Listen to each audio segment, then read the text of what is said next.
What sort of person do you think you are? I'm loud. I'm caring. Well, I don't really want to be big-headed, but I say I'm a real approachable guy. I'm cool with everything. How do you think others see you? I'd say they'd see me as quite loud, easy to approach, confident, and I'd say quite independent as well. People say I'm funny. And how would you like to be seen? The sort of identity I like to put across is I want to be an approachable figure. I want anyone to come up to me if they've got a problem or anything. And I want to, I just want to be the good guy. Me personally, I would prefer to be a boy. I have my reasons. I think every girl would probably understand me without saying a word. Well, I always wanted to be a girl.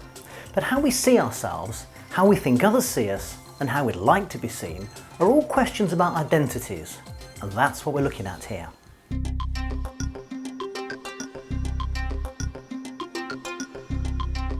The mirror reflects images of how we look at certain times. But we also have images of what we're like as a person. And this is called an identity. Identity is the relationship between the personal and the social. It's between who I am and how the society sees me, and what sort of identities are available in the society in which I live. While identities are clearly individual, they also link us to other people. From this basis, sociologists make a distinction between social and personal identity. Social identity, it's more a matter of putting the spotlight on the social structures and the social forces that shape who we are. It also includes collective identities, because we don't only have an identity as an individual, we have identities that we share with other people in a group.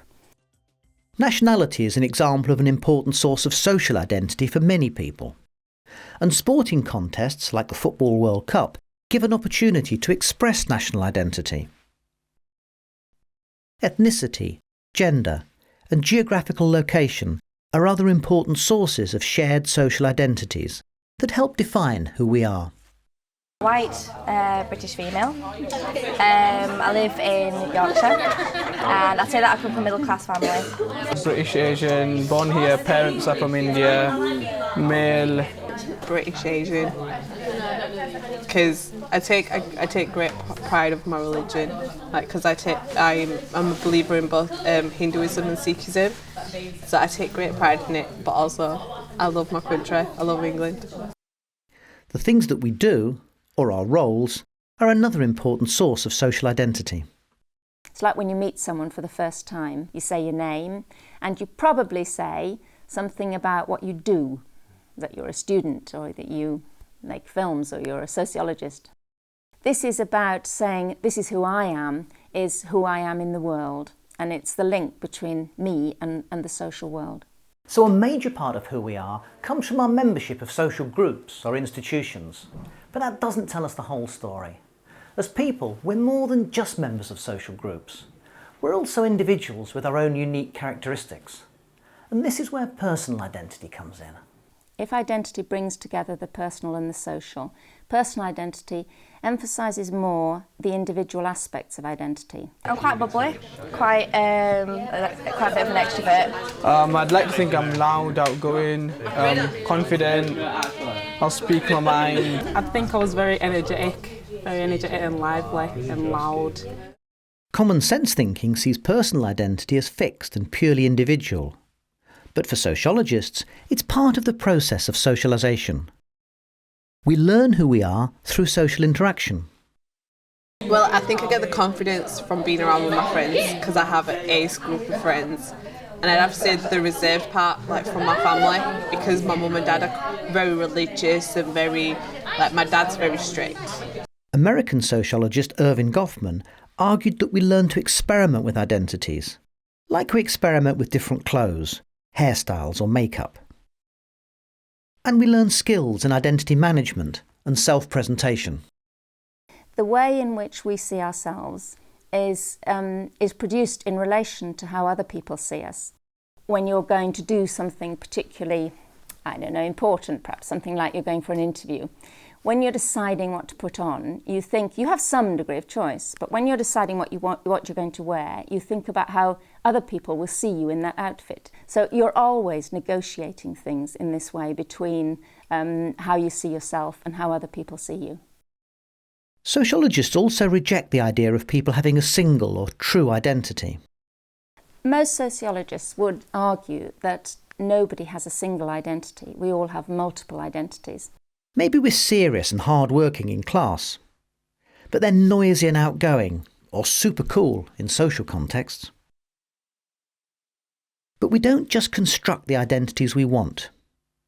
We also learn about who we are from the reactions of others.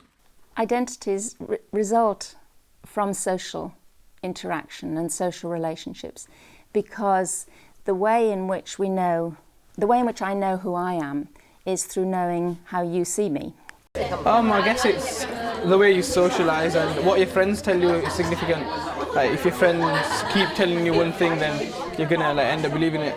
Inspiration. I think it's family, friends, people you hang around with. It's the crowd you're with. I think that's what changes you. We're consistently seeing ourselves reflected in other people's reactions towards us. Charles Cooley coined the term looking glass self to capture this process. Just as we see a physical image of ourselves reflected in the mirror, so we see images of ourselves as a person reflected in others. But just as we need food and drink to maintain health, so personal identities need to be consistently nourished to be maintained. For example, an identity of hard-working or clever can be confirmed by teachers. Brilliant, yeah, spot on, yeah. So your data. An identity as outgoing can be endorsed by friends. And an identity as attractive can be validated by people looking at us in that certain way. But if people change their reactions to us, it will inevitably change how we see ourselves. So identities are fragile, and like glass, they can easily be fractured and broken if circumstances change.